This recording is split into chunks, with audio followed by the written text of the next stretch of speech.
As many of us are looking forward to the weekend, especially because we're not dealing with this. The snowstorms in the Midwest are dumping record amounts of snow all over the region, especially in Iowa. For any of us who have friends or family from the upper Midwest to the Rust Belt, it is good to be here, right? Especially when we watch the Ice Bowl in Kansas City or the Wind Tunnel in Buffalo for the playoffs for the NFL.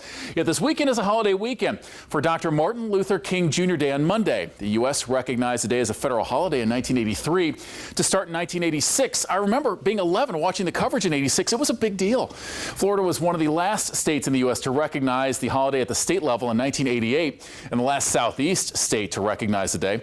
We all see the marches and the parades all throughout Southwest Florida to Charlotte County to Fort Myers with government offices closed on the day. It is a time to reflect on Dr. King's legacy as the signs and the impact of the U.S. civil rights movement are still all around us. One element that I hope all of us can embrace is hearing the stories from our older neighbors. We're now at 56 years since Dr. King died in Memphis as he was bringing light to the striking sanitation workers, almost 61 years since the I Have a Dream speech in D.C. We're also at 69 years, just about, since Rosa Parks and the Montgomery bus boycott. These are cornerstone moments in our collective U.S. history.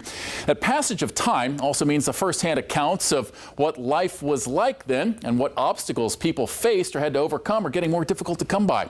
Just consider around here, 1963, Rosalind Bylock versus Lee County Schools.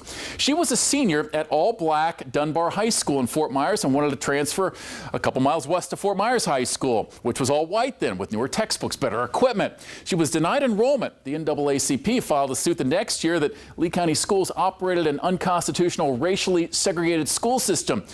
And this lasted for a long time. In 1999, 35 plus years later, a federal judge ruled the Lee County District was unitary, meaning it was one where the district officially eliminated the previous racially segregated dual school system. And since we're in January, we, of course, just look around when you're driving. We're in the peak of tourism season. Our streets are full. The traffic piles up.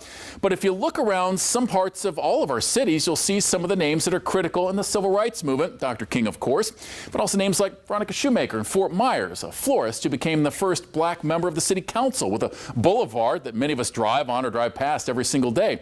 So as we see Monday, we'll see the parades, we'll see the marches, the gatherings. Just remember, history is all around us.